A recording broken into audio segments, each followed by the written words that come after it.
आज का क्लास शुरू करते हैं, लेकिन आज का क्लास शुरू करने से पहले रेलवे ग्रुप डी में 2 प्रश्न आपका दर्पण से पूछा गया है। इस दोनों प्रश्न का आंसर अलग अलग है, मतलब F बराबर R/2 से ही है, लेकिन पूछने के तरीके अलग हैं और ये रेलवे ग्रुप डी में ही पूछा गया। ये दोनों आंसर को आप अच्छे तरीके से, यानी दोनों प्रश्न को अच्छे तरीके से पढ़िएगा, कहना क्या चाह रहा, और उसके बाद में सही से जवाब दीजिएगा। क्या ये सोच पाते हैं आप कि नहीं सोच पाते हैं, क्योंकि ऑप्शन भी जो है ना अलग ढंग से दिया गया, पूछने के तरीके भी अलग ढंग से है। और ऐसा ही जब क्वेश्चन फंसाता है, लैंग्वेज फंसाता है, जानते भर में भी आप गलत कर देते हैं। तो ये दोनों प्रश्न को देखिएगा। और आज जो हम लोग पढ़ेंगे इस वीडियो में एपिसोड नंबर 9 है, मतलब 9वां वीडियो है। और अपवर्तन का ये आपका दूसरा क्लास होंगे और प्रवर्तन में टोटल 7 क्लास में समाप्त हुआ था। तो जो भी नए बच्चे जुड़ते हैं तो आप पहले एपिसोड नंबर 1, एपिसोड नंबर 2, क्योंकि वीडियो में लिखा हुआ, थंबनेल में भी लिखा होगा और उसका प्लेलिस्ट भी बना हुआ, क्योंकि पीछे से लिंक रहते हैं। और हम जिस तरह से हम आपको साइंस बता रहे हैं वो आपको 2-3 टीचर, उसके बाद में आपका NCERT का सारे चीज़ को मिला करके, क्योंकि प्रकाश यानी लाइट जो सिर्फ चैप्टर है हमने 1 महीना में तैयार किया और लगभग आपका वीडियो 16 से 17 वीडियो सिर्फ लाइट का जाएंगे। तो चलिए आज का क्लास शुरू करते हैं। लेकिन आज का क्लास शुरू करने से पहले हम आपको पिछले वाले क्लास से हम आपको लिंक करवाते हैं। पिछले वाले क्लास में था कि हम आपको बताए थे कि आपको अपवर्तन के कितने नियम होते हैं, 2 नियम। अपवर्तन के 2 नियम, जिस तरह से प्रवर्तन के 2 नियम पढ़े थे उस तरह से अपवर्तन के भी कितने नियम, 2 नियम। पहला था कि आपतित किरण, जो अपवर्तन का पहला नियम है, आपतित किरण और अपवर्तित किरण और आपतन बिंदु तीनों एक ही तल पे होता है।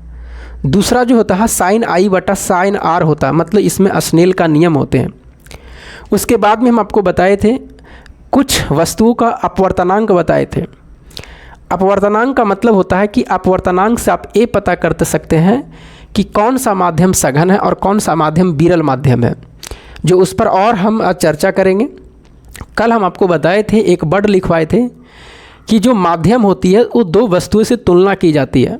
जैसे एक जल और एक हवा है तो 2 वस्तु है, तो इसमें से देखना है कि कौन सघन है कौन सा विरल है। तो हम आपको बताए थे कि जिसका अपवर्तनांक ज़्यादा होगा सघन माध्यम, जिसका अपवर्तनांक कम होगा विरल माध्यम। ठेठ हिंदी में हम ये भी बताए थे कि अगर अपवर्तनांक में भी नहीं याद भी रहे और आपसे पूछे कौन सघन कौन विरल है 2 वस्तु में, तो देखिएगा कौन सा मोटा ज़्यादा है, तो मोटा का मतलब सघन और पतला का मतलब विरल है। जैसे हम 2 कपड़ा लिए हाथ में रहेगा तो एक मोटा कपड़ा तो सघन माध्यम, एक पतला झिलमिलाहट लिया तो विरल माध्यम हो जाएगा, क्योंकि 2 से तुलना कर रहे हैं। उसके बाद में हम आपको बताए थे कि अपवर्तनांक कुछ चीज़ों को याद रखना है। जैसे हम आपको बताए थे कि हवा या निर्वात का जो अपवर्तनांक होता है 1.003, उसके बाद में बर्फ़ का अपवर्तनांक बताए थे 1.31, जल का अपवर्तनांक 1.33, कांच का अपवर्तनांक 2.42, उसके बाद में हम आपको बेंजीन का बताए थे 1.5, उसके बाद में फ्लिंट कांच का बताए थे 1.52। इस तरह से करके हम आपको कुछ अपवर्तनांक लिखवाए थे जो आपको पूरी तरह से याद रखना, क्योंकि NCERT के डाटा दिया हुआ। नहीं तो हीरा को सबको याद रखता है, जल सबको, हवा सबको, बाकी चीज़ें नहीं याद रहता है। जैसे हम केरोसिन तेल का भी लिखवाए थे और उस तरह से प्रश्न भी पूछा गया था, वो भी हम आपको बताए थे पिछले वाले वीडियो में। तो जो चीज़ें हम लिखवाते हैं वो NCERT के डाटा पर भी आधारित है, उसको आपको ध्यान में रखना। उसके बाद में हम आपको एक नोट दे करके भी लिखवाए थे कि अपवर्तनांक का मान कभी भी 1 से बड़ा, अपवर्तनांक का मान कभी भी 1 से छोटा नहीं हो सकता। जब भी होगा तो अपवर्तनांक का मान 1 के बराबर या 1 से बड़ा होगा। इस लाइन को ध्यान में रखना है कि अपवर्तनांक का मान कभी भी 1 से छोटा नहीं हो सकता, जब भी होगा तो 1 के बराबर या 1 से बड़ा होगा। ये बहुत इंपॉर्टेंट लाइन है। तो इस तरह से करके हम आपको बताए थे चीज़ें। आज उसी से क्लास को यहाँ तक हम छोड़े थे। उसके बाद में फॉर्मूले भी बता दिए थे, म्यू बराबर C/V भी बताए थे। म्यू जो है अपवर्तनांक है, C जो है प्रकाश की चाल है और V है उस माध्यम की, किसी माध्यम की चाल रहेगा। इस फॉर्मूले को ध्यान रखना है, म्यू बराबर C/V। इससे कई तरह से प्रश्न आपसे एग्जाम में पूछे जाएंगे, क्योंकि म्यू बराबर C/V से हर एक मतलब शिफ्ट में पूछा जाएगा। C जो होता है प्रकाश की चाल, V होता है किसी माध्यम की चाल। ये चीज़ें उसी को समझ में आ रहा होगा जो पीछे से मेरे बच्चे जुड़े हुए हैं, मतलब एपिसोड नंबर 1, 2 से लेकर के आज तक। अभी भी आपके पास में टाइम है, नोट्स बनाइए, जा कर के वीडियो देखिए, प्लेलिस्ट भी बना हुआ है, आपके लिए फ़ायदा होगी। बाकी आप कहीं से भी पढ़ रहे हैं, मेहनत करके पढ़िए, आपका रिजल्ट ज़रूर होंगे और 80 से 85 नंबर रेलवे ग्रुप डी में ला करने का प्रयास करिएगा। चलिए आज का शुरू करते हैं। देखिएगा एपिसोड नंबर 9 में आज जो अब हम लोग चलेंगे, अब यहाँ से शुरू करते हैं। आज जो हम लोग चलेंगे, ये दोनों प्रश्न हम आपको जो बताएं उसको आप अच्छे तरीके से सोचिएगा। जो रेलवे ग्रुप डी में पूछा गया था, इसका दोनों का आंसर अलग अलग होंगे। देखिएगा, सबसे पहले अब हम लोग आज जो सीखेंगे, एक जगह लिखेंगे हम लोग सघन माध्यम और एक जगह जो लिखेंगे हम लोग विरल माध्यम। ये दो तरह से आपको ऐसे कॉलम बनाना है, सघन माध्यम और कौन सा विरल माध्यम। सघन माध्यम और कौन सा विरल माध्यम। इसमें जो पॉइंट हम आपको लिखवाएंगे उस पॉइंट को आपको लिखते चलना, इधर और इधर लिखते चलना है और इधर लिखते चलना है और इधर लिखते चलना है। इसमें कुछ चीज़ें आएंगी, उस चीज़ों को ऐसे दर्शाते चलना। तो पहले लिखिएगा, आपको सबसे पहला यहाँ पर लिखना है इस तरह से सघन माध्यम, इस तरह से विरल माध्यम। कुछ चीज़ें आप समझ चुके होंगे अब, जो पिछली वाले वीडियो देखे होंगे। जैसे हम सघन माध्यम में क्या बताए थे और विरल माध्यम में, जिसका अपवर्तनांक ज़्यादा होगा वो सघन होगा, जिसका अपवर्तनांक कम होगा तो विरल होगा। तो सबसे पहला लाइन तो यही लिख सकते हैं कि सघन माध्यम यानी इसका अपवर्तनांक, इसका मतलब इसी में ना, इसका अपवर्तनांक अधिक होता है। तो यहाँ पर लिखिएगा इसका अपवर्तनांक अधिक होता है, इसका अपवर्तनांक अधिक होता है। फिर यहाँ पर लिखिएगा इसका अपवर्तनांक कम होता है, इसका अपवर्तनांक कम होता है, इसका अपवर्तनांक कम होता है। फिर यहाँ पर लिखिएगा, यहाँ पर इसमें प्रकाश की चाल, इसमें प्रकाश की चाल सघन माध्यम में, इसमें प्रकाश की चाल धीमी होती है, इसमें प्रकाश की चाल धीमी होती है, इसमें प्रकाश की चाल धीमी होती है। किसमें? सघन में। और विरल में लिखिएगा इसमें प्रकाश की चाल तेज होती है, इसमें प्रकाश की चाल तेज होती है, इसमें प्रकाश की चाल तेज होती है। ऐसे भी दिमाग लगाइए, जैसे एक जल है और एक हवा है। दो लड़का को कह दे कि बताइए, एक जल है वहाँ पानी है वहाँ दौड़िए, और एक हवा है मतलब कि खुला मैदान है वहाँ दौड़िए। तो बताइए सबसे ज़्यादा कहाँ दौड़ेगा? हवा में दौड़ेगा, जल में थोड़ा धीमा दौड़ेगा। क्यों? क्योंकि जल और हवा दोनों में अगर तुलना किया जाए तो कौन सघन है कौन विरल है। तो अगर अपवर्तनांक याद है तो ठीक है, नहीं तो आप माइंड लगाइए कि जल तो थोड़ा सा मोटा होगा, मतलब उसमें कठिन होगा, तो कठिन होगा तो सघन माध्यम है। हवा है तो थोड़ा सा वो विरल माध्यम होगा। तो जल में दौड़ना कठिन हो जाएंगे, मतलब उसकी चाल कम होगी, और हवा में दौड़ना तेज होंगे, मतलब उसकी चाल अधिक होगी। यहाँ से भी आप पता कर सकते हैं। उसके बाद में लिखिएगा, यहाँ पर तीसरी लाइन जो हम आपको लिखवाए थे, याद कीजिए कल ही हम आपको बताए थे कि जिसका अपवर्तनांक अधिक होगा तो ज़रूरी नहीं है कि उसका घनत्व और द्रव्यमान अधिक भी होंगे, उसका उल्टा हो जाता है। मतलब जिसका अपवर्तनांक अधिक होगा उसका द्रव्यमान और घनत्व कम होंगे। तो इस लाइन को भी यहाँ याद रखिएगा, भी आइए लिखिएगा, जिसका अपवर्तनांक अधिक होगा, इसमें लिखिएगा सघन में, जिसका अपवर्तनांक अधिक होगा, जिसका अपवर्तनांक अधिक होगा, जिसका अपवर्तनांक अधिक होगा, उसका द्रव्यमान और घनत्व कम होगा, उसका द्रव्यमान और घनत्व कम होगा, उसका द्रव्यमान और घनत्व कम होगा। अब विरल में लिखिएगा, जिसका अपवर्तनांक कम होगा, जिसका अपवर्तनांक कम होगा, जिसका अपवर्तनांक कम होगा, उसका द्रव्यमान और घनत्व ज़्यादा होगा, उसका द्रव्यमान और घनत्व ज़्यादा होगा, उसका द्रव्यमान और घनत्व क्या होगा? ज़्यादा होगा। ये हम कुछ सघन और विरल माध्यम में हम आपको चीज़ें लिखवाए हैं। अब यहाँ से इस तीनों चारों पॉइंट्स आपको दिमाग लगाना है। जो प्रश्न आपसे पूछे जाएंगे वहाँ से हम आपको दिमाग लगाना। जैसे अब आपको अगर पूछा जाए कि कोई भी व्यक्ति, जैसे देख लिया जाए, यहाँ पर हम आपको बता रहे हैं कि जैसे कोई भी व्यक्ति है, अभी लिखने के बाद में ज़रा बोर्ड पर ध्यान दीजिएगा। कोई व्यक्ति मान लेते हैं कि यहाँ पर सघन माध्यम में था और वो जा रहा है विरल माध्यम में प्रवेश कर रहा। जैसे ही सघन माध्यम है, मान लेते हैं कि यहाँ पर जल है और यहाँ पर हवा है। तो अब आपको तो पता चल रहा होगा, मैंने ये लिखना नहीं है, समझना। अगर यहाँ पर जल है और यहाँ पर हवा, तो कोई व्यक्ति जल से कहाँ जा रहा? हवा में जा रहा। तो कहिएगा आंसर सघन माध्यम से कहाँ प्रवेश कर रहा? विरल माध्यम में। तो बताओ बाबू, अगर कोई भी बच्चा यहाँ से दौड़ना शुरू करेगा, यहाँ से दौड़ना शुरू करेगा ये इधर की ओर, तो सघन माध्यम में दौड़ना कठिन होगा, मतलब यहाँ चाल कम होगा, यहाँ चाल कम होगा। लेकिन जैसा ही यहाँ पर प्रवेश करेगा, ये लड़का यहाँ पर प्रवेश करेगा, तो बताओ बाबू कहिएगा ये लड़का सर यहाँ तेज दौड़ेगा। मतलब सघन माध्यम से विरल माध्यम में जाने पर, सघन माध्यम से विरल माध्यम में जाने पर चाल क्या होता है, बढ़ता है। चाल क्या होता है, बढ़ता है। लेकिन अगर यही लड़का कहेगा, यही कहेगा कि अगर हम विरल माध्यम से सघन माध्यम में जाएंगे तो क्या होगा, तो यहाँ पर चाल तेज था, लेकिन यहाँ पर सघन में जैसे ही प्रवेश करेगा तो कम होगा। मतलब विरल से जब सघन में कोई चीज़ आएगा तो इसकी मतलब प्रकाश की चाल या कोई भी कहेगा तो इसकी क्या होगी, इधर इसकी चाल क्या हो जाएगी, कम जाएगी। इसकी चाल क्या हो जाएगी, कम जाएगी। क्या ये दोनों लाइन आपको समझ में आ रही है कि जब कोई सघन से विरल में जाएगा तो उसकी प्रकाश की चाल बढ़ जाएगी, कोई विरल से सघन में आएगा तो उसकी प्रकाश की चाल कम हो जाएगी। ये दोनों में तो कोई दिक्कत नहीं है, क्योंकि यहाँ से सवाल आपसे पूछे जाते हैं और इन पर बहुत काफ़ी बच्चे कन्फ्यूजिंग होते हैं। अब आइए आगे हम आपको बढ़ते हैं। अगला जो हम आपको है, ये चीज़ें तो अब समझ में आ रही है, लाइन में लिख सकते हैं भी कभी कभी स्टार दे करके, कि या आगे भी हम लिखवाएंगे इस चीज़ों को। अगर नहीं भी लिखेगा तो आप आगे भी लिख सकते हैं लेकिन यहाँ पर आपको ध्यान में रखना। अब आइए आगे देखिएगा, फिगर जो हम आपको कल बताए थे उस फिगर में कभी अभिलंब की ओर झुका दिए थे, कभी अभिलंब से दूर हटा दिए थे, वो चीज़ें आज आपको समझ में आएंगे। अब देखिएगा, जैसे दो कंडीशन हम आपको लिखे थे यहाँ से। पहले यहाँ पर लिखेंगे जब प्रकाश यहाँ पर स्टार दे के लिखिएगा, यहाँ पर स्टार दे करके यहाँ पर दो कंडीशन हम आपको बताए। अभी बताए ना कि एक लड़का विरल से सघन में जा रहा और एक लड़का सघन से विरल में जा रहा। तो पहला कंडीशन में लिखिएगा कि जब लड़का विरल से सघन में जा रहा, उसके बाद में लिखेंगे जब लड़का सघन से विरल में जा रहा। ये दोनों का फिगर बनाएंगे और यहाँ से आपको काफ़ी चीज़ें समझना है। तो लिखेगा स्टार देके, स्टार देके लिखेगा। अब यहाँ पर लड़का नहीं प्रकाश रहेगा, लिखेगा जब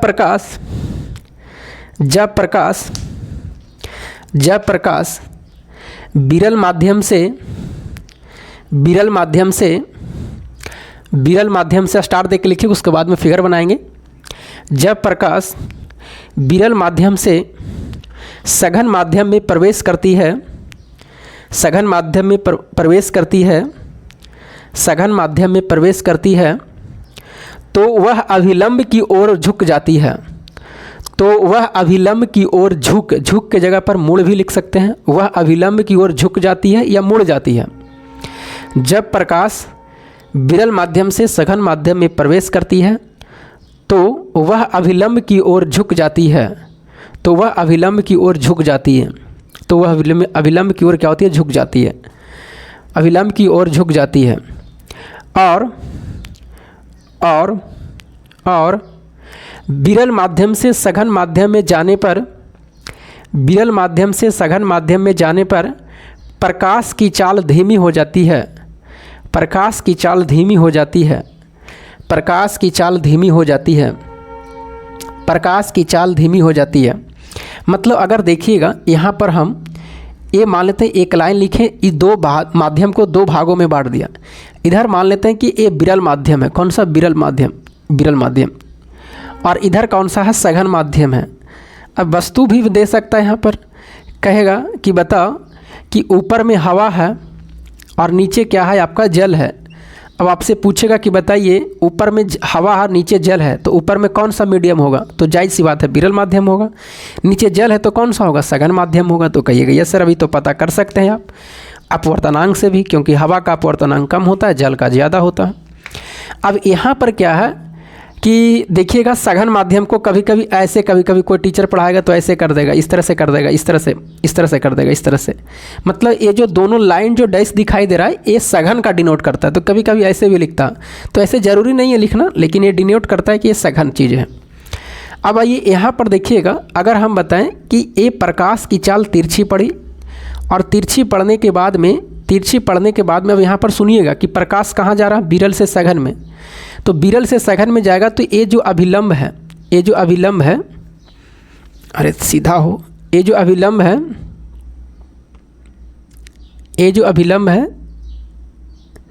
ये अभिलंब के मतलब एन से लिखते हैं, मतलब नॉर्मल है। ये आने वाली जो प्रकाश की किरण मतलब आपतित किरण है, ये अभिलंब से दूर हटेगी कि नज़दीक आएगी। जैसे इस प्रकाश की चाल को जाना चाहिए कैसे, सीधा ऐसे निकल जाना चाहिए, ऐसे सीधा निकल जाना चाहिए, ऐसे सीधा निकल जाना चाहिए। लेकिन ऐसे सीधा न निकाल करके प्रकाश में क्या होती है कि माध्यम दोनों अलग अलग हैं, एक विरल माध्यम एक सघन माध्यम है। तो जब प्रकाश की चाल विरल से सघन में प्रवेश करती है तो वह अभिलंब की ओर झुक जाती है, इधर की ओर झुक जाती है, इधर की ओर झुक जाती है। लेकिन अगला जो हम आपको लिखवाए थे, अगला लिखवाएंगे कि जब प्रकाश सघन से, अभी स्टार दे के लिखवाए हम ए वाले, जब प्रकाश सघन से अगर विरल में प्रवेश करेगी, सघन से विरल में प्रवेश करेगी, मतलब अगर ऊपर में जल दे दिया जाए और नीचे हवा दे दिया जाए, तो इसकी कंडीशन क्या होगी कि जब आने वाली प्रकाश की किरणें जब इस पर पड़ेगी तो यह अगर यहाँ पर जो अभिलंब हो गए, यह अभिलंब से दूर हट जाएगी, ये अभिलंब से क्या होगी, दूर हट जाएगी। मतलब ये जो नॉर्मल है, अब यहाँ पर जो प्रकाश की किरणें पड़ी है अभिलंब बिंदु पर, इसको जाना चाहिए ऐसे, इसको जाना चाहिए ऐसे, सीधा निकल जाना चाहिए, लेकिन ऐसे न निकल के ये प्रकाश अभिलंब से दूर हट जाएगी, इस तरह से मुड़ जाएगी, ऐसे चले जाएगी। तो ये दोनों कंडीशन अलग अलग है, एक कंडीशन अलग है, एक कंडीशन अलग। और दोनों काफ़ी अच्छे तरीके से ध्यान में रखना है कि जब प्रकाश विरल माध्यम से सघन माध्यम में जाएगा, यह आपसे विरल नाम न लेकर के दो वस्तु का नाम ले लेगा कि जब प्रकाश जो जा रही है हवा से जल में जा रही है तो वह अभिलंब की दूर हटेगी कि अभिलंब के नज़दीक आएगी। ये काफ़ी इंपॉर्टेंट है और यहाँ से फंस जाते हैं प्रश्न। तो या फिगर दे करके भी पूछ देगा आपको, ऐसे फिगर डाल देगा, कहेगा कि प्रकाश की चाल कहाँ से कहाँ जा रहा है बताइए, इस तरह से फिगर दे करके। तो यहाँ पर देखिएगा, अब यहाँ पर जब प्रकाश विरल से सघन में जाएगी तो अभिलंब की ओर आ जाएगी। ये अभिलंब था तो इसका कोण बस इतना ही बनेगा और इसका कोण ए वाला था। बताइए यहाँ वाला जो कोण बनेगा ए बनेगा, ई कोण बनेगा, और यहाँ कोण कौन सा बनेगा, ई वाला था। इसका हम यहाँ पर एक चीज़ समझाना चाहते हैं। अब ये तो दिक्कत नहीं है ना कि जब हवा से यानी सघन विरल माध्यम से सघन माध्यम में जाएगी तो प्रकाश की जो प्रकाश होगी अभिलंब की ओर झुक जाएगी। ये किधर झुका है, अभिलंब की ओर, अभिलंब की ओर झुक जाएगी, अभिलंब की ओर झुक जाएगी, या इसी को कहते हैं मुड़ जाएगी। लेकिन यहाँ हो जाएगी क्या, अभिलंब से दूर हट जाएगी, अभिलंब से दूर हटेगी, अभिलंब से कहाँ हटेगी, दूर हट जाएगी, दूर हट जाएगी, अभिलंब से दूर हट जाएगी। तो यहाँ पर एक चीज़ जरा समझिएगा कि ये जो आपतित किरण है, ये जो आपतित किरण है और ये जो प्रवर्तित किरण ये वाला है, ये जो इधर अभिलंब की ओर आया है ना, ये प्रवर्तित किरण है। ये कौन सा किरण है, प्रवर्तित किरण है, नहीं अपवर्तित, प्रवर्तित नहीं, सॉरी अपवर्तित किरण है। कौन सा, अपवर्तित किरण है, अपवर्तित किरण है, ये अपवर्तित किरण है। तो बताइए आपतित किरण और ये जो अभिलंब है इसके बीच में कौन सा कोण होगा, तो आपतन कोण होगा। तो कहिएगा यस सर। लेकिन बताओ बाबू, ये अपवर्तित किरण है और ये अभिलंब के बीच में ई वाला कोण कौन सा होगा, तो कहिएगा ई होगा अपवर्तित किरण, अपवर्तित आपतन कोण होगा, कौन होगा, आपतन कोण होगा। ई होगा कौन सा, अपवर्तन कोण होगा, कौन सा, अपवर्तन कोण होगा, अपवर्तन कोण होगा। अभी दोनों में तो कन्फ्यूजिंग नहीं ना है। ये आपतित किरण और नॉर्मल के बीच में आपतन कोण, और नीचे जो है अपवर्तित किरण और नॉर्मल के बीच में कौन सा, अपवर्तन कोण होगा, अपवर्तन कोण होगा। अब यहाँ पर देखिएगा एक चीज़ जो आपसे पूछा जाता है, अब फिगर से ही आपको पता चल रहा कि सर यहाँ पर आपतन कोण तो बड़ा हमें दिखाई दे रहा है। आपतन कोण क्या दिखाई दे रहा है, यहाँ पर आपतन कोण हमें बड़ा दिखाई दे रहा है। गौर करिएगा, इस फिगर में आपतन कोण बड़ा है और अपवर्तन कोण क्या है, छोटा दिखाई दे रहेगा। अपवर्तन कोण क्या है, छोटा। कहिएगा बिल्कुल सर। तो इस लाइन को भी आपको ध्यान में रखना, यहाँ से भी आपसे सवाल पूछे जा सकते हैं, ऐसे करके भी पूछे जा सकते हैं। लेकिन यहाँ पर देखिएगा, कहिएगा सर ये वाला जो है आपतन कोण है, ये क्या है, आपतन कोण है। तो कहिएगा यस सर, ये आपतन कोण है, क्योंकि ये आपतित किरण है, ये नॉर्मल है, तो इसके बीच में आपतन कोण होगा। ये नॉर्मल है लेकिन प्रकाश ऐसे न जाकर उधर चला गया तो ये कोण इतना बड़ा बन गया। तो ये नॉर्मल और इस किरण के बीच का जो कोण है कौन सा है, इस कोण का अपवर्तन कोण है। कौन सा, अपवर्तन कोण। तो यहाँ पर कहिएगा सर ये जो फिगर बनाया ऐसा ही नहीं बनाया, ये जरा फिगर को अच्छे तरीके से बनाइए, नहीं तो प्रकाश किधर उधर भी मत खींच दीजिएगा। तो यहाँ पर कहिएगा सर कि आपतन कोण, अपवर्तन कोण जो है, ये अपवर्तन कोण बड़ा हो रहा है, ये अपवर्तन कोण क्या है, बड़ा है, और आपतन कोण क्या हो रहा है, छोटा हो रहा है। तो कहिएगा यस सर, बिल्कुल सर, यहाँ पता चल रहा है। इस लाइन को भी आपको ध्यान में रखना। जैसे आपको सवाल कैसे पूछा जाएगा, आपको सवाल कैसे पूछा जाएगा, सवाल पूछा जाएगा कि यदि अपवर्तन में यदि अपवर्तन में प्रकाश के अपवर्तन में अपवर्तन कोण आपतन कोण से बड़ी है, जब प्रकाश के अपवर्तन में अपवर्तन कोण आपतन कोण से बड़ी है तो प्रकाश किस माध्यम से किस माध्यम में जा रही है, तो प्रकाश फिर सघन से कहाँ जाएगा, विरल में जाएगा। यह आपसे पूछेगा कि अपवर्तन कोण आपतन कोण से बड़ी है तो प्रकाश की चाल किधर अभिलंब की किधर मुड़ेगी, तो अभिलंब से दूर हटेगी कि अभिलंब की ओर, तो अभिलंब से दूर हट जाएगी। यहाँ से भी आपसे पूछा जा सकता है, ये नहीं कि सघन ही और विरल से ही पूछा जा सकता है, यहाँ से भी आपसे सवाल पूछा जा सकता है। कहेगा कि आपतन कोण बड़ा है किससे, अपवर्तन कोण से, तो प्रकाश किस माध्यम से गमन कर रही है, तो प्रकाश विरल माध्यम से सघन माध्यम में गमन कर रही है। तो यहाँ से काफ़ी इंपॉर्टेंट सवाल बनते हैं, ये दोनों पॉइंट से जो हम लिखे हैं नहीं पॉइंट, इस पॉइंट से काफ़ी इंपॉर्टेंट सवाल बनते हैं। यहाँ पर कोई भी टीचर इस तरह से नहीं समझाते हैं, और यहाँ से अगर सवाल बनेगा तो वही बच्चे जैसे, या ये भी आपसे पूछा जा सकता है, कि प्रकाश के अपवर्तन के नियम में अपवर्तन कोण आपतन कोण से बड़ी है, अपवर्तन कोण आपतन कोण से बड़ी है, तो निम्नलिखित में कौन सा कथन सही है। अब ऑप्शन नंबर ए में देगा कि जो प्रकाश है जल से हीरा में प्रवेश कर रही है। दूसरा में देगा जो प्रकाश है हीरा से जल में प्रवेश कर रही है। या तो दोनों सही है या इनमें से कोई नहीं। अब आपको यहाँ पर देखना है कि प्रकाश सघन से विरल में जाएगा जब अब अपवर्तन कोण आपतन कोण से बड़ा होगा, तो अब उसमें देखिए कि कौन आपका सघन कौन विरल है, तो जल और हीरा में हीरा आपको सघन है, जल क्या है, विरल है। तो यहाँ से सवाल भी आपसे पूछा जा सकता है, काफ़ी इम्पोर्टेंट है। अब किस तरह से कहाँ सवाल बनेगा, लेकिन अगर आप अच्छे तरीके से ध्यान में रखते हैं, फिगर को ध्यान में रखते हैं, अभिलंब की ओर झुकेगा कि अभिलंब से दूर हटेगा, तो फिर आपका कोई दिक्कत नहीं होगा। एक चीज़ और हम अगर आपको बताते हैं, अगर आपको कन्फ्यूजिंग होगा अभिलंब की ओर अभिलंब से दूर हटने में, तो देखिएगा इसमें एक चीज़ आप यहाँ पर दिमाग लगा सकते हैं कि विरल में देखिएगा पहला शब्द क्या है। अगर हम ट्रिक बताएं विरल में, ये है ना, लेकिन आप देखिएगा अगर याद होता है तो ठीक है, ऐसा याद रखेंगे। विरल में पहला शब्द बी है और यहाँ पर सघन में इसमें क्या है, स है, यानी इसका ट्रिक बन रहा है 20 का मतलब विरल से प्रवेश कर रहा है कहाँ से, सघन में।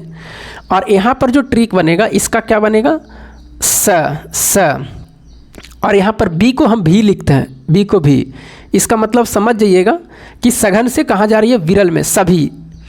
तो आप कोरोना के काल में देखे होंगे कि कोरोना के काल में क्या होता कि जहाँ पर सभी व्यक्ति होगा, ढेर खुना का मतलब सभी व्यक्ति है, तो वहाँ पर क्या होता है, बहुत दूर तक चले जाते हैं व्यक्ति, मतलब वहाँ पर इकट्ठा नहीं होते थे कोरोना काल में 2019 में। लेकिन जहाँ पर कम ज्ञाति हो, जैसे 5 गो 10 गो 20 गो व्यक्ति है, तो वहाँ रख जाएगा। तो यहाँ पर देखिएगा 20 है, 20 का मतलब है कि कोरोना काल में दिमाग लगाइएगा कि 20 गो व्यक्ति है, तो वहाँ हम जाएंगे, ठीक ठाक रहेगा। मतलब विरल से सघन की ओर जब प्रकाश जाएगी, विरल से सघन की ओर प्रकाश जाएगी, तो वह अभिलंब की ओर जाएगी, अभिलंब की ओर, मतलब हम कोरोना काल में जहाँ पर 20 व्यक्ति उधर जाएंगे, मतलब अभिलंब की ओर जाएंगे, सीधा से समझना। तो ये विरल से सघन में, लेकिन सघन से विरल मतलब सभी, तो सभी से दूर हट जाना, सभी से दूर हो जाना। कोरोना काल में जहाँ पर सभी 100 व्यक्ति है, मतलब सभी वहाँ पर खड़ी है, तो कोरोना काल में दूर हट जाते थे। तो सघन से जब विरल में जाएंगे तो दूर हट जाएगा विलंब से। बस इस याद करने का, बाकी आपको किसी भी तरह से याद करना कॉन्फिडेंस के साथ में। अगर कहीं भी घबराया तो क्योंकि एग्ज़ाम का जो प्रेशर होंगे, कभी अविलंब की ओर झुका दीजिएगा, कभी अविलंब से दूर हटा दीजिएगा, फिर वहाँ पर आपका मामला गड़बड़ा जाएगा। इतना चीज़ें आपको क्लियर होगा।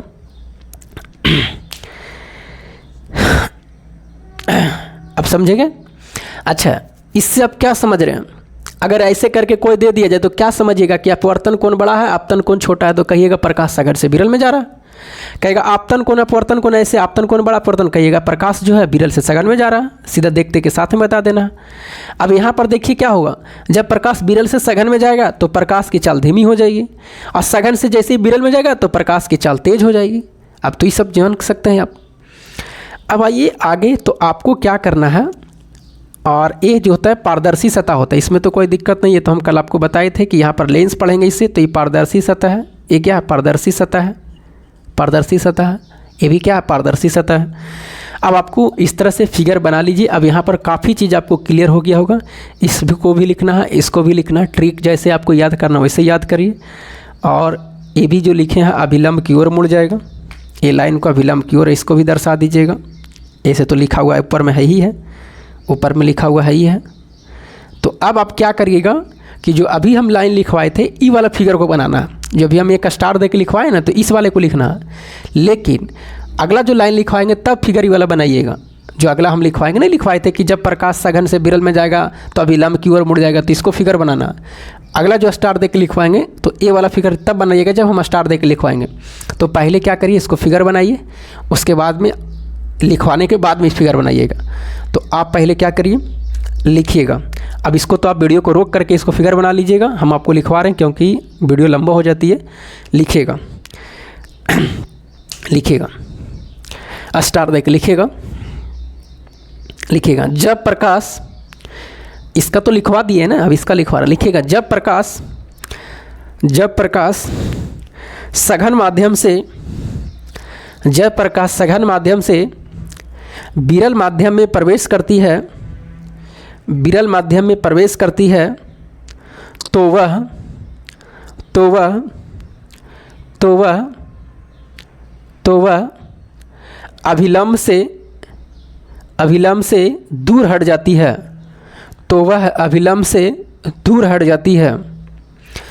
अभिलंब से दूर हट जाती है। और प्रकाश की चाल बढ़ जाती है। और प्रकाश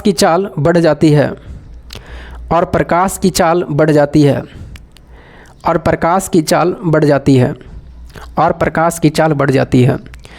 बाकी ई जैसे फिगर बनाया हुआ है, ई जैसे हम लिखे हैं बॉक्स देख के, वैसे भी आपको लिखना है और इसके बारे में समझना है कि क्या वो कहना चाह रहा है। इस तरह से भी बॉक्स बना लीजिएगा उसमें जो फिगर पहला बनाए थे। अभी कोई ऐसे कहेगा तो इसका मतलब समझ जाइएगा कि क्या कहना चाह रहा। या आप ठेठ हिंदी में लिख सकते हैं ऐसे दे करके, यहाँ पर ऐसे करके एरो दे करके कि इसका मतलब है। अगर ये कहीं दिया हुआ रहेगा, अपने भाषा में लिखेगा, तो अपवर्तन कोण बड़ा है, अपतन कोण छोटा है, तो ये प्रकाश सघन से विरल में प्रवेश कर रही होगी। इस तरह से आप लिख सकते हैं ठेठ हिंदी में अपने याद करने के लिए। अब आइए आगे बढ़ते हैं। देखिएगा, एक कंडीशन में अपवर्तन की घटना नहीं होती है। जब प्रकाश कैसे जाएगा तो उसमें अपवर्तन की घटना नहीं होती है। इसको मिटा दें, अब इसको मिटाते हैं।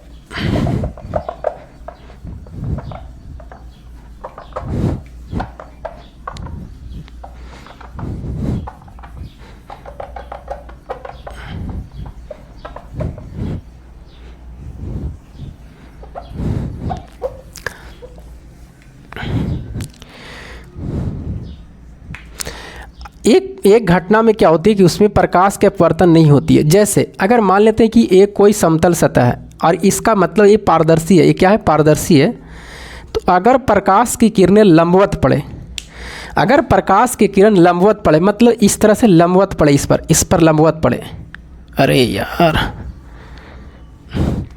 इस प्रकार से लंबवत पड़े, तो लंबवत जब पड़ेगा इस तरह से इस पर प्रकाश की किरण, तो जिस माध्यम से आ रही थी, तो इसमें क्या होगी, इसमें जाने के बाद में, पार करने के बाद में ये इसी रास्ते से वापस लौट जाएगी। मतलब लंबवत पड़ने का मतलब होगा कि जब प्रकाश कोई भी माध्यम हो, मतलब कि इधर अगर हवा है, इधर अगर जल है, तो जब लंबवत पड़ेगी, ये प्रकाश जब लंबवत पड़ेगी, तो लंबवत पड़ने के बाद में क्या होगी कि इसी रास्ते से वो वापस लौट जाएगी। और इस घटना में प्रकाश का अपवर्तन नहीं होता है। तो इस चीज़ों को आपको ध्यान रखना है। आपसे सीधा ये पूछा जाएगा कि अगर प्रकाश की किरणें लंबवत पड़ती है तो वह किधर की ओर मुड़ेगी, तो ये उसी रास्ते से क्या हो जाएगी, वापस लौट जाएगी। तो इस चीज़ों को आपको ध्यान रखना है। जब प्रकाश की किरण लंबवत पड़ेगी तो स्टार देके लिखिएगा और यहाँ पर फिगर बना लीजिएगा। लिखिएगा, पहले स्टार देके लिखिएगा। जब प्रकाश लंबवत प्रवेश करे, जब प्रकाश लंबवत प्रवेश करे, जब प्रकाश लंबवत प्रवेश करे तो मार्ग में कोई परिवर्तन प्रकाश का नहीं होगा। तो मार्ग में कोई परिवर्तन प्रकाश का नहीं होगा। तो मार्ग में कोई परिवर्तन प्रकाश का नहीं होगा। उसी माध्यम में वापस लौट जाएगा। उसी माध्यम में वापस लौट जाएगा। उसी माध्यम में वापस लौट जाएगा। उसी माध्यम में वापस लौट जाएगा। उसी माध्यम में वापस लौट जाएगा। उसी माध्यम में वापस लौट जाएगा। तो जब प्रकाश लंबवत पड़ेगा तो जिस माध्यम से प्रकाश आ रही थी उसी माध्यम में फिर वापस लौट जाएगा, उसी रास्ते से वापस लौट जाएगा और इसमें प्रकाश के अपवर्तन की घटना नहीं होती है। यही एक कंडीशन, यही एक शर्त है कि जब प्रकाश लंबवत पड़ेगा तो इसी माध्यम में क्या होगी, वापस लौट जाएगी। यहाँ तक तो क्लियर होगा। एक कंडीशन ये भी बनता है आपसे कि इस तरह से पूछा जा सकता कि अगर प्रकाश की किरण किस तरह से कितने डिग्री के कोण पे जाएगी तो फिर उसी माध्यम में वो वापस लौट जाएगी। उसी माध्यम में वापस लौट जाएगी, उसी मार्ग से वापस लौट जाएगी, विचलित नहीं होगी। तो बस उसमें आपको बताना है कि प्रकाश जो होंगे लंबवत मतलब 90 डिग्री पे क्रॉस करेगी। इस तरह से आपसे पूछा भी जा सकता है। अब आइए हम आपको यहाँ पर आगे जो अब है एक बहुत इंपॉर्टेंट चीज़ है। अगर इस चीज़ों को आप समझते हैं तो ठीक है, नहीं तो इसमें कहीं से भी आपको न्यूमेरिकल मिले तो अब इस चीज़ों को बनाने का प्रयास ज़रूर करिएगा। कहीं कोई बुक में मिले, 10th क्लास में मिले, कहीं से भी आपको मिले, क्योंकि यहाँ से सवाल पूछे जाते हैं तो बहुत गलत होता है और हर एक शिफ्ट में तो नहीं, किसी न किसी शिफ्ट में ज़रूर पूछा जाएगा। जैसे आपको यहाँ से फॉर्मूले ही हैं और फॉर्मूले में होता क्या ना, कभी ऊपर नीचे हो जाता है, कभी ये बटा कभी वो बटा हो जाता। तो इस चीज़ों को आप कहीं से भी सर्च करके गौर करके इस फॉर्मूले को याद करके, फॉर्मूले में है कुछ नहीं, बस इसमें क्या है कि कुछ भी मान देगा तो कभी वो ऊपर हो जाएगा कभी नीचे हो जाएगा। जैसे आप देखिएगा एनसीईआरटी में इस तरह से आपको लिखा मिलेगा। हम आपको लिख रहे हैं एनसीईआरटी का, समझिएगा पहले, इसको लिखने में हमें टाइम लगेंगे। देखिएगा लिखेगा कि माध्यम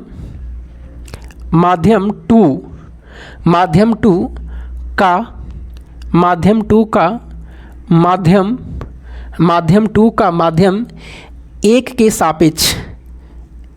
सापेक्ष। अब यहाँ पर कुछ भी रह सकता, माध्यम 2 के जगह पर रख सकता, माध्यम जल का माध्यम कांच के सापेक्ष, ऐसे भी लिख सकता है। यहाँ पर हम 2 नाम दिए, 2 और 1 दिए, तो वहाँ कुछ भी लिख सकता है के सापेक्ष अपवर्तनांक। अगर इस तरह से लाइन लिखेगा तो इसको शॉर्टकट में लिखने के तरीका है, डायरेक्ट देखिएगा 2μ1, बस ए जो लिखा हुआ है यही ए चीज़ लिखा हुआ है। अगर कहीं पर म्यू का मतलब अपवर्तनांक होता है और इसके पहले 2 और इसके बाद में 1 है तो इसका मतलब क्या है, इसके मतलब समझ में आ रहा है कि माध्यम 2 का माध्यम 1 के सापेक्ष अपवर्तनांक, या ऐसे अगर लिख देगा W और यहाँ पर म्यू, यहाँ पर जी लिखेगा, इसका मतलब है W का मतलब जल और जी का मतलब ग्लास के मतलब कांच है। तो आप समझ रहे होंगे कि यहाँ पर होगा माध्यम जल का माध्यम कांच के सापेक्ष अपवर्तनांक, इसका मतलब यही होगा। तो ये जो लाइन लिखा हुआ इतना बड़ा, इसी को शॉर्टकट में लिखा हुआ। और यहाँ पर देखिएगा इधर अपवर्तनांक है और इसका जो फॉर्मूला होता है ये उल्टा हो जाता है, ऊपर में होता है माध्यम 1 के प्रकाश की चाल, क्या होता है माध्यम 1 की प्रकाश की चाल, माध्यम 1 की प्रकाश की चाल, माध्यम 1 की प्रकाश की चाल, और नीचे होगा माध्यम 2 में प्रकाश की चाल, माध्यम 2 में प्रकाश की चाल, 2 की प्रकाश की चाल। ये दोनों में काफ़ी आपको कन्फ्यूजिंग होता है प्रकाश की चाल, ये है। तो ये फार्मूला में देखिएगा इधर जो अपवर्तनांक है 2 है 1 है, लेकिन जब फार्मूला में प्रकाश की चाल होता है तो 1 ऊपर और 2 कहाँ होता है, नीचे होता है। इसी में कभी ऊपर नीचे कभी इधर उधर कुछ भी हो जाता है। आपसे जब वहाँ पर एग्जाम में पूछा जाता है, न्यूमेरिकल पूछा जाता है, तो आपसे न्यूमेरिकल में क्या रहता है कि आपको दे दिया जाएगा, जैसे जल है और कांच है उसका दे दिया जाएगा कि जल का अपवर्तनांक 2/3, कांच का अपवर्तनांक 3/2। तो आपसे पूछेगा कि जल के सापेक्ष कांच का अपवर्तनांक। अब वहाँ पर कोई जल के ऊपर बटा में लिख देता है, कोई कांच के नीचे लिख देता है, कोई कांच के ऊपर लिख देता है, जल के नीचे, और ऑप्शन में दोनों रहता है, वहाँ पर मौजूद रहता है।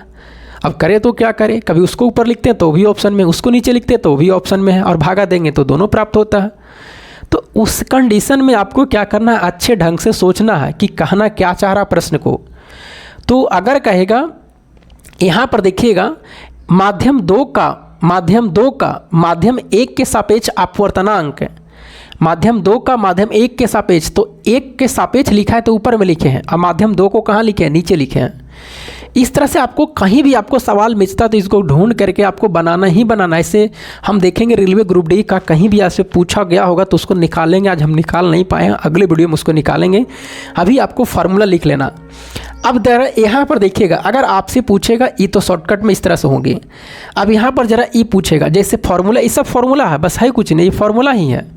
अगर इस तरह से रखेगा डब्लू म्यू जी, इसका मतलब क्या है, इधर अपवर्तनांक है, म्यू का मतलब अपवर्तनांक है। कैसे, जल का अपवर्तनांक कांच के सापेक्ष है, तो यहाँ पर लिखेंगे कांच में प्रकाश की चाल, यानी कांच में, कांच का मतलब जी में प्रकाश की चाल, और बटा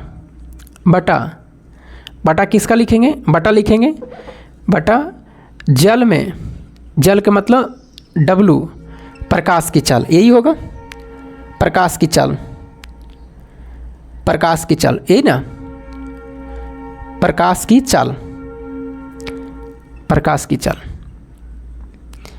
की चाल।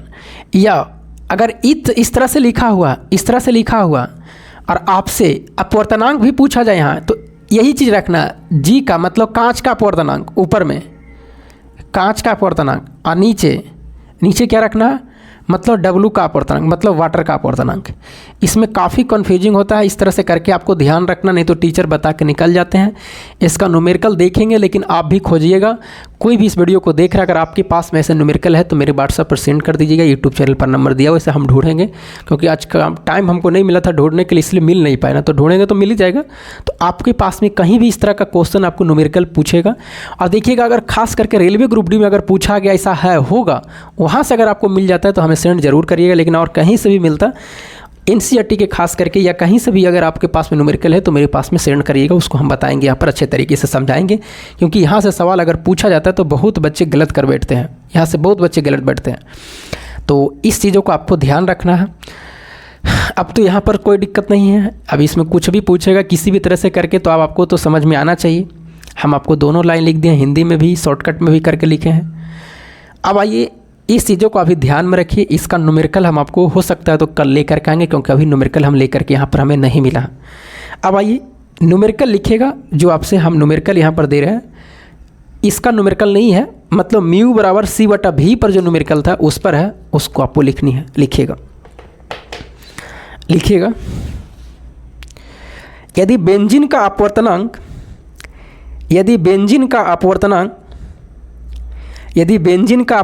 1.5 है, तो बेंजीन में माध्यम में प्रकाश की चाल ज्ञात करें। तो बेंजीन में माध्यम में प्रकाश की चाल ज्ञात करें। अब आपको कुछ नहीं करना, म्यू बराबर सी बटा भी लिखवाना फार्मूला।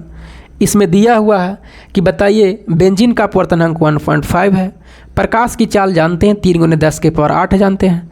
इसका पूछा है किस में, माध्यम में प्रकाश की चाल, तो x मान लीजिए या कुछ भी मान लीजिए, भी लिख दीजिए। क्या इसको कैलकुलेशन करके आप नहीं निकाल सकते हैं? नीचे 10 आएगा, यहाँ पर 15/10 लिख सकते हैं इसको, बराबर 3 × 10⁸ है, और बटा कितना, x है, यही ना। तो कहिएगा यस सर। 5 × 15, 5 दूनी 10, ये 3 से 3 कट जाएगा, यानी इसका आंसर आएंगे x बराबर 2 × 10⁸ है। यानी इसकी प्रकाश की चाल कितना होगा, बेंजीन का प्रकाश की चाल 2 × 10⁸ होंगे। इसी तरह से और भी सवाल आपसे पूछा जाता है जो एनसीईआरटी में, उसको लिखिएगा। हम आपको यहाँ पर एनसीईआरटी में लिखवा रहे हैं, इसको आपको कमेंट करके बताना कि इसका आंसर कितना होगा। लिखिएगा प्रकाश वायु से एनसीईआरटी का प्रकाश वायु से, इसको लिखिएगा नोट करने के बाद में, जो लिखवाए थे उसके बाद में नीचे लिखिएगा प्रकाश वायु से 1.5 अपवर्तनांक की कांच की प्लेट में प्रवेश करता है। कांच की प्लेट में प्रवेश करता है। तो कांच में प्रकाश की चाल कितनी है? कांच में प्रकाश की चाल कितनी है? यदि निर्वात में प्रकाश की चाल 3 × 10⁸ मीटर प्रति सेकेंड हो। यदि निर्वात में प्रकाश की चाल 3 × 10⁸ मीटर प्रति सेकंड हो, यदि निर्वात में प्रकाश की चाल 3 × 10⁸ मीटर प्रति सेकंड हो। अब यहाँ पर देखिएगा, अगर ये नहीं भी देता, अगर ये नहीं भी देता 3 × 10⁸ लास्ट में, तो हम म्यू बराबर c/v फार्मूला लगाते, तो c के जगह पर वही लिखते, 3 × 10⁸ लिखते। और यहाँ से भी म्यू बराबर c/v से भी सवाल आपसे पूछे जाते हैं। तो इस प्रश्न को कमेंट करिएगा, बनाइएगा। ये NCERT के था। इसका आंसर कितना आएंगे? तो इसका आंसर 2 × 10⁸ ही आएगा। आप बना के देखिएगा तो आपका आंसर आ जाएंगे। अब आइए आगे, जो हम आपको अब याद करिए, जो क्लास मेरा रेगुलर कर रहे होंगे उसमें हम आपको बताए थे कि आगे हम आपको समझाएंगे प्रकाश का पूर्ण आंतरिक प्रवर्तन और क्रांतिक कोण।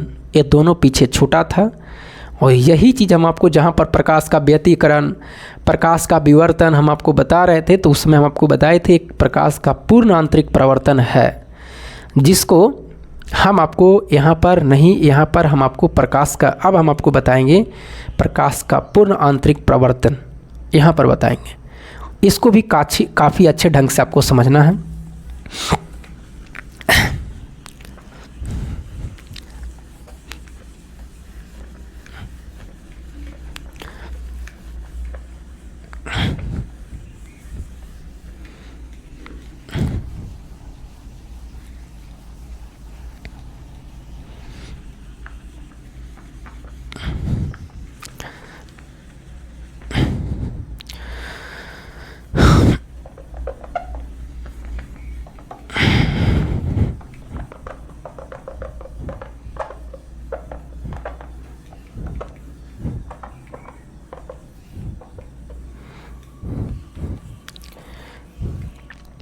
देखिएगा, यहाँ पर आपको काफ़ी अच्छे ढंग से समझना। एक तरफ लिखते हैं क्रांति कोण, क्रांति कोण, और एक तरफ हम लिखते हैं पूर्ण आंतरिक प्रवर्तन, पूर्ण आंतरिक प्रवर्तन। जैसे मृच्छका का बनना पूर्ण आंतरिक प्रवर्तन है की घटना होती है। तो ये आपसे, यहाँ से जो आपसे सवाल पूछे जाते हैं, एग्जाम्पल तो सबको याद रहते हैं कि पूर्ण आंतरिक प्रवर्तन की जो घटना होती है, मृच्छका का बनना, उसके बाद में फाइबर कांच का करके इस तरह से करके है। तो यहाँ पर एग्जाम्पल सब बच्चे मार देते हैं, लेकिन यहाँ से जो सवाल बनते हैं ना, एंगल से जो बनते हैं, वहाँ पर नहीं बना पाते हैं। इस चीज़ों को आपको दोनों को समझना है, एक क्रांति कोण, एक पूर्ण आंतरिक प्रवर्तन। सबसे पहले देखिएगा, अगर क्रांति कोण तभी बनेगा, क्रांति कोण तभी बनेगा, क्रांति कोण, इसको VVI करिएगा, यहाँ से पूछा जाएगा दोनों सवाल आपसे, किसी न किसी के शिफ्ट में जरूर रहेंगे। क्रांति कोण देखिएगा तभी की घटना होगी जब प्रकाश सिर्फ और सिर्फ सघन माध्यम से विरल माध्यम में प्रवेश करेगी।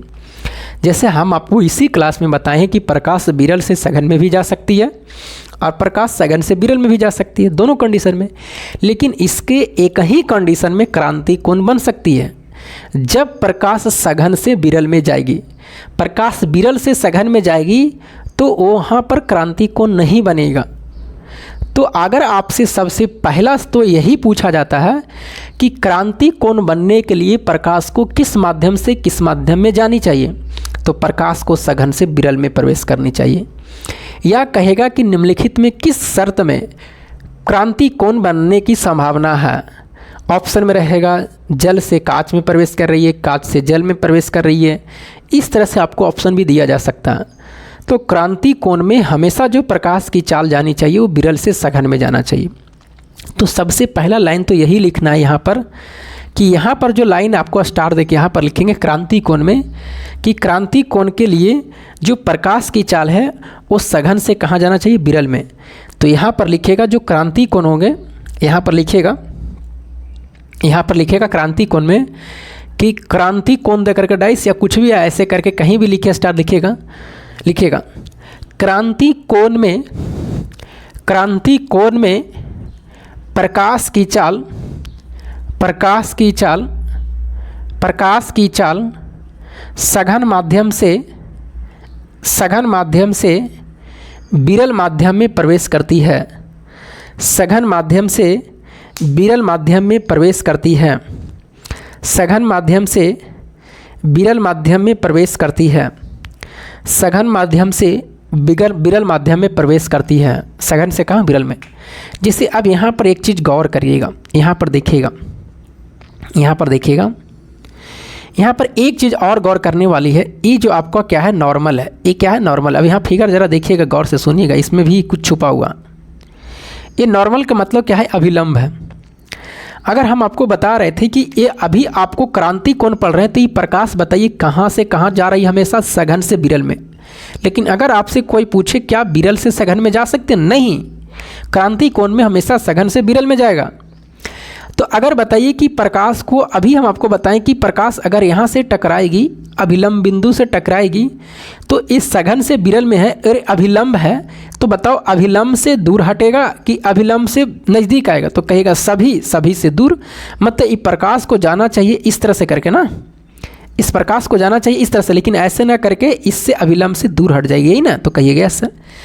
लेकिन जैसे जैसे मान लीजिए कि यहाँ पर कहिएगा ऐसा, ये प्रकाश तो यहाँ पर आपको लाए हैं, प्रकाश इसी रास्ते तो भी जा सकती है। ये जो लाइन खींचा हुआ रेड कलर में, यहाँ पर तो भी जा सकती, तो जा सकती है कब, जब ये जो प्रकाश जो है, हम अगर मान लीजिए प्रकाश जो है, देखिएगा प्रकाश जो है कि जैसे जैसे हम देखिएगा यहाँ पर अगर हम मान लेते हैं कि देखिएगा कि सर ये प्रकाश ठीक है कि दूर हट गया, क्या इस लाइन पे नहीं जा सकती? जो समतल सतह था, पारदर्शी जो था, इस लाइन पे जाएगी, तो इसका कोण तो 90 डिग्री हो जाएगा नीचे, तो बिल्कुल।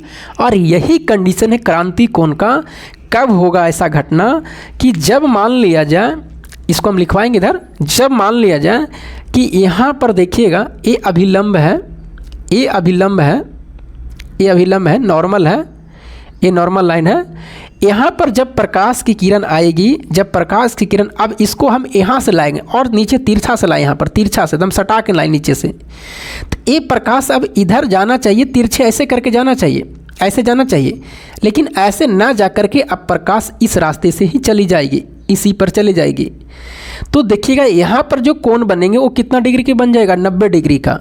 और ये कौन सा कोण है, अपवर्तन कोण होगा। कौन कोण होगा, अपवर्तन कोण होगा। और ये जो कोण बनेगा, कौन सा कोण बनेगा, क्रांति कोण बनेगा। कौन सा, क्रांति कोण बनेगा, क्रांति कोण बनेगा, जिसको हम साइन सी से लिखते हैं। किससे, साइन सी से। तो अब आप यही बताओ बाबू, यही बताओ कि क्रांति कोण जो होंगे अपवर्तन कोण के किस मान के लिए होंगे? ये पूछा जाता है, क्रांति कोण जो होते हैं अपवर्तन कोण के किस मान के लिए होता है? तो 90 डिग्री के लिए होते हैं।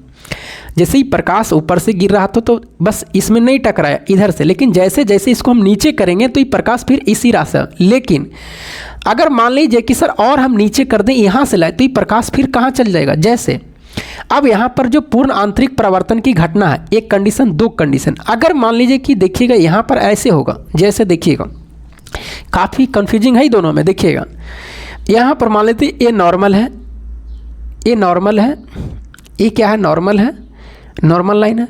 लेकिन अगर प्रकाश की चाल एकदम मुड़ जाए, ऐसे करके मुड़ जाए, इस तरह से मुड़ जाए, इस तरह से मुड़ जाए, इस तरह से मुड़ जाए, तो फिर ये इस रास्ते से ना जा करके फिर देखिएगा इसको इस तरह पर इधर ही वापस लौट जाएगी, इधर वापस ही लौट जाएगी, इधर ही लौट जाएगी। मतलब इस घटना में ये अब जो हो रहा है ये पूर्ण आंतरिक प्रवर्तन हो रहा है। जिस माध्यम से ही प्रकाश आ रहे थे उसी माध्यम में भी चले जाएगी। तो ये आपको क्या है, ये पूर्ण आंतरिक प्रवर्तन की घटना है। फिर जैसे जैसे इसको हम नीचे करते गए, तो पहले नीचे किए तो इस लाइन पे आई, तो ये 90 डिग्री का है, तो ये क्रांति कोण की घटना है। लेकिन और नीचे हम सटा दिए इसको, अब जब नीचे सटाएं तो फिर और नीचे सटाएं, तो अब इस पर ना जाकर के ऊपर चले जाएगी, क्योंकि और नीचे, इससे और नीचे आ गया प्रकाश, तो फिर इधर थोड़ी जाएगी, ऊपर ही जाएगी। तो ये घटना पूर्ण आंतरिक इसका है, प्रवर्तन के है। ये घटना किसका है, पूर्ण आंतरिक प्रवर्तन का है। अब यहाँ पर कहिएगा ऐसा कि यहाँ पर तो कोण जो है वो बहुत बड़ा हो गया। यहाँ पर तो ये तो 90 डिग्री था, ये 90 डिग्री था ना, अरे बाबू ये 90 डिग्री था ना, लेकिन 90 डिग्री यहाँ से लेके यहाँ तक चलाएगा, यहाँ से लेके यहाँ तक चलाया, तो 90 डिग्री से अधिक हो गया, 90 डिग्री से अधिक हो गया, 90 डिग्री से अधिक हो गया। तो कहिएगा यस सर।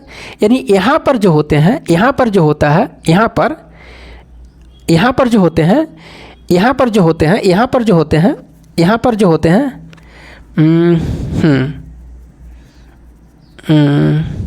हाँ यहाँ पर जो होते हैं, यानी मतलब यहाँ पर कंडीशन जो होता है, आपतन कोण जो होते हैं, आपतन कोण जो होता है, यहाँ पर आपतन कोण जो होता है, आपतन कोण वो क्रांति कोण से बड़ा होता है। क्रांति कोण से क्या होता है? बड़ा होता है। क्रांति कोण से क्या होता है? बड़ा होता है। इस लाइन को आपको क्या करना, ध्यान रखना है। किसमें? पूर्ण आंतरिक प्रवर्तन में। पूर्ण आंतरिक प्रवर्तन में जो आपतन कोण होते हैं वो क्रांति कोण से क्या होगा? बड़ा होगा। क्रांति कोण से क्या होगा? बड़ा होगा। आपतन कोण जो होंगे क्रांति कोण से क्या होंगे? बड़ा होंगे। क्रांति कोण से क्या होंगे? बड़ा होंगे। आपतन कोण क्रांति कोण से कहाँ? पूर्ण आंतरिक प्रवर्तन में। और इसमें जो होंगे क्रांति कोण जो होंगे, आपतन कोण का वह मान जो क्रांति कोण के लिए कितना डिग्री हो? 90 डिग्री हो। आपतन कोण का वह मान जो क्रांति कोण के लिए कितना डिग्री हो? 90 डिग्री होगा। आपतन कोण का वह मान जो होंगे, आपतन कोण का वह मान जो होंगे वो क्रांति कोण के लिए कितना डिग्री होंगे? क्रांति कोण का वह मान, क्रांति कोण का क्या होता है? 1 मिनट रुकिएगा, 1 मिनट, 1 मिनट।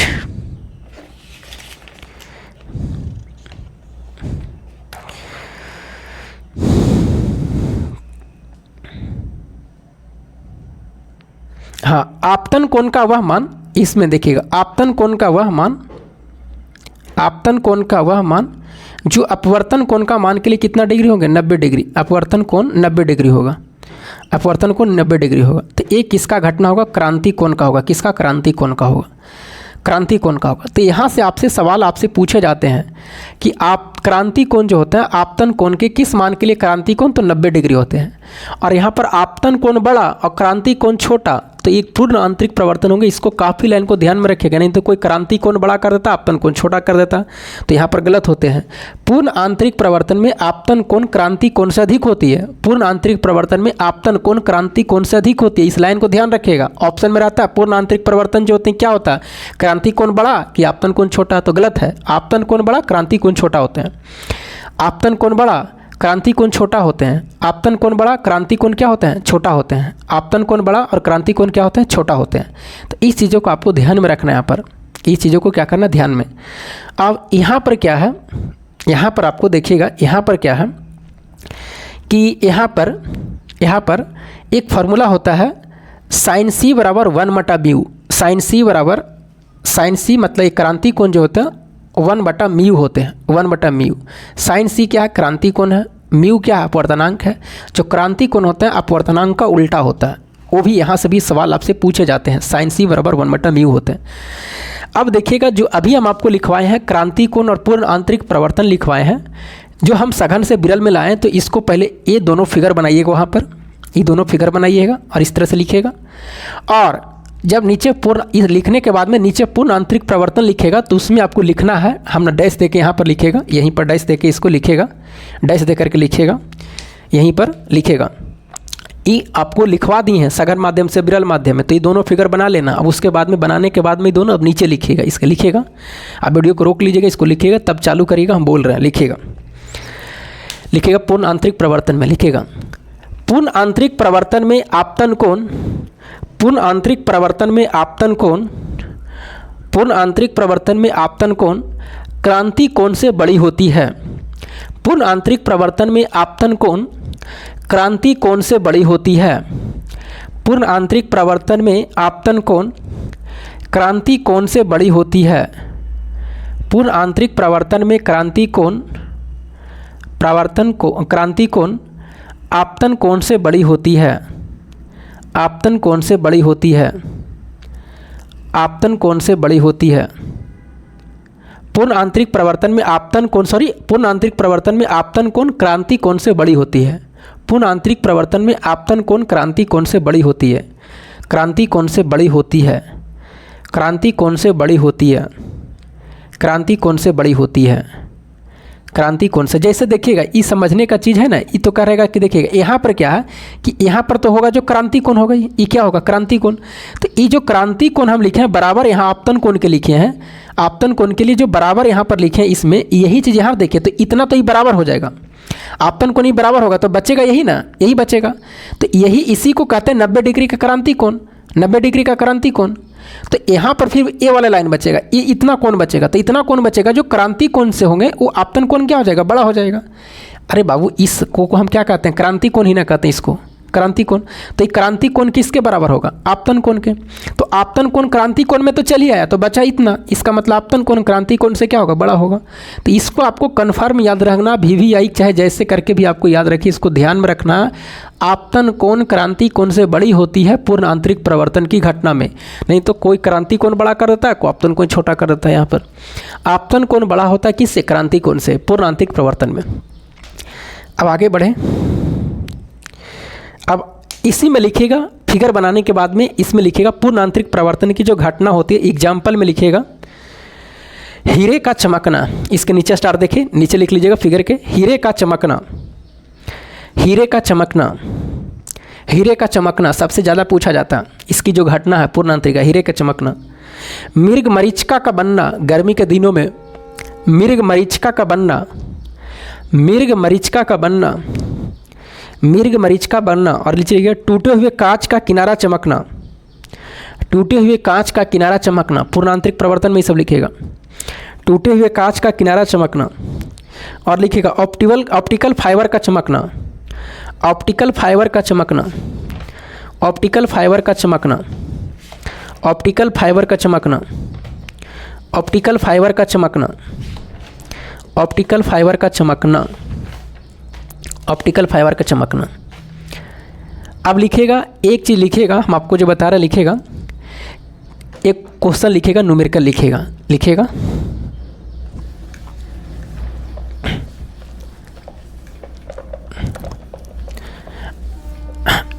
लिखिएगा किसी माध्यम का क्रांति कोण, किसी माध्यम का क्रांति कोण, किसी माध्यम का क्रांति कोण, किसी माध्यम का क्रांति कोण 45 डिग्री है, 45 डिग्री है, 45 डिग्री है। तो उस माध्यम का निरपेक्ष अपवर्तनांक क्या होगा? तो उस माध्यम का निरपेक्ष अपवर्तनांक क्या होगा? तो उस माध्यम का निरपेक्ष अपवर्तनांक क्या होगा? अभी फॉर्मूला लिखवा है साइन सी बराबर, तो इसी को कहते हैं क्रांति कोण। क्या बोलते हैं? क्रांति कोण। क्रांति कोण इसी को बोलते हैं क्रांति कोण। बराबर क्या होता है? 1/μ होते हैं। 1 क्या होता है? μ। अब यहाँ पर दिया हुआ कि क्रांति कोण कितना डिग्री है? 45 डिग्री। तो साइन 45 लिखेंगे, साइन 45 डिग्री बटा 1/μ होगा। ए म्यू क्या है? अपवर्तनांक है और आपसे यही पूछा जा रहा है। तो ये आपको याद रखना है कि साइन सी बराबर 1/μ, साइन सी बराबर 1/μ, साइन सी बराबर 1/μ। साइन 45 का मान होता है 1/√2 होता है, अब बराबर 1/μ। यानी यहाँ पर अगर हम म्यू का मान निकालेंगे, तिरछा तिरछे गुना करेंगे, तो म्यू बराबर कितना होगा? म्यू बराबर √2 हो गए। और √2 को हम लिख सकते हैं 1.414 इसका मान होता है। यानी यहाँ का जो अपवर्तनांक होगा 1 कितना होंगे? 414 होंगे उस माध्यम का। तो यही आपका क्या होंगे? आंसर होंगे। तो इस तरह से भी आपसे सवाल पूछे जाएंगे। यहाँ पर फॉर्मूले याद रखना, साइन सी बराबर 1/μ, क्रांति कोण बराबर 1 अपवर्तनांक, साइन सी बराबर 1/μ। इसको लिख लीजिए। अगला जो हम कल से चलेंगे, लेंस चलेंगे, लेंस चलेंगे। लेकिन इससे पहले इसको लिखने के बाद में एक एनसीईआरटी का जो प्रश्न उसको लिख लीजिए। एनसीईआरटी का लिखिएगा, आपको इसको लिखने के बाद में लिखिएगा आपको किरोसिन, आपको किरोसिन कौमा तारपीन का तेल, आपको किरोसिन कौमा तारपीन का तेल, न्यूमेरिकल है तारपीन का तेल तथा जल दिया गया है, तथा जल दिया गया है। फिर से सुनिएगा, आपको किरोसिन कौमा तारपीन का तेल तथा जल दिया गया है, जल दिया गया है। इनमें से किसमें प्रकाश, इनमें से किसमें प्रकाश सबसे अधिक तीव्र गति से चलेगा? इनमें से किसमें प्रकाश सबसे अधिक तीव्र गति से चलेगा? सबसे अधिक तीव्र गति से चलेगा, चलेगा। या आपसे पूछा जा सकता है कौन सा कथन सही है, इस तरह से भी आपसे पूछा जा सकता है। और ऑप्शन में आपसे ई फल देगा। आप यहाँ पर अपवर्तनांक याद है तो ठीक है, नहीं याद है तो फिर आपको बनाना है। जैसे अगर हम पूछेंगे कि जल का अपवर्तनांक कितना होगा तो कहिएगा 1.33। उसके बाद में किरोसिन तेल है तो किरोसिन तेल का अपवर्तनांक कितना होगा? तो किरोसिन तेल का 1.44 होगा। उसके पूछेंगे कि तारपीन का कितना होता है तो तारपीन का अपवर्तनांक होता है 1.47 होता है। आपसे प्रकाश की चाल पूछा तो जिसका अपवर्तनांक कम, प्रकाश की चाल ज़्यादा होगा, तो जल में कम है तो जल की जो प्रकाश की चाल होगा ज़्यादा होगा। उसके बाद में किसका होगा? केरोसिन का होगा। किसका? केरोसिन का होगा। जल के बाद केरोसिन का। उसके बाद में किसका होगा? तारपीन का तेल होगा। यही इसका क्या होगा? इस तरह से आंसर देंगे। ये प्रकाश की क्या है? चाल का ऑप्शन है, प्रकाश की चाल। तो इस तरह से भी आपसे सवाल आपसे पूछे जाएंगे, यही इसका क्या होंगे? आंसर होंगे। ये एनसीईआरटी का था, हम आपको लिखवा दिए। अब हम आपको जो चलेंगे वो आपको लेंस चलेंगे, और लेंस में हम आपको अब बताएंगे आगे कल से जो होगा लेंस होगा। और लेंस में भी बहुत अच्छी अच्छी चीज़ें हम पढ़ेंगे जो आप नहीं जानते होंगे। कहेगा कि लेंस के आधा भाग काट दिया जाए, आधे भाग को रंग दिया जाए तो क्या होगा? लेंस को पानी में डुबा दिया जाए। इस तरह से भी सवाल बनते हैं। बाकी लेंस के फॉर्मूले से सवाल बनेंगे, 1/v 1/-1/e बराबर 1/f। सारे चीज़ों पर हम चर्चा करेंगे। उसके बाद का और भी चलेगा। लेंस के बाद का जो चीज़ चलेंगे वो आपको चलेगा सिर्फ और सिर्फ एनसीईआरटी के डाटा जो लगभग 3 पेज में है, वो कोई भी टीचर नहीं बताता है, वहाँ से हम आपको लिखे हैं। तो आगे का जो भी क्लास 3-4 क्लास और बचा हुआ इसमें काफ़ी इंपॉर्टेंट होंगे। उसके बाद में फिर ये चैप्टर समाप्त होगा और उसके बाद में चलेगा दूसरा चैप्टर। मतलब अब लाइट में लगभग आपको ये 9वां वीडियो था, तो समझ जाइए कि लगभग 5-6 वीडियो और डलाएगा, मतलब 14 से 15 वीडियो में समाप्त हो जाएंगे। तो चलिए फिर मिलेंगे हम आपको अगले वीडियो में। तब तक के लिए जय हिंद।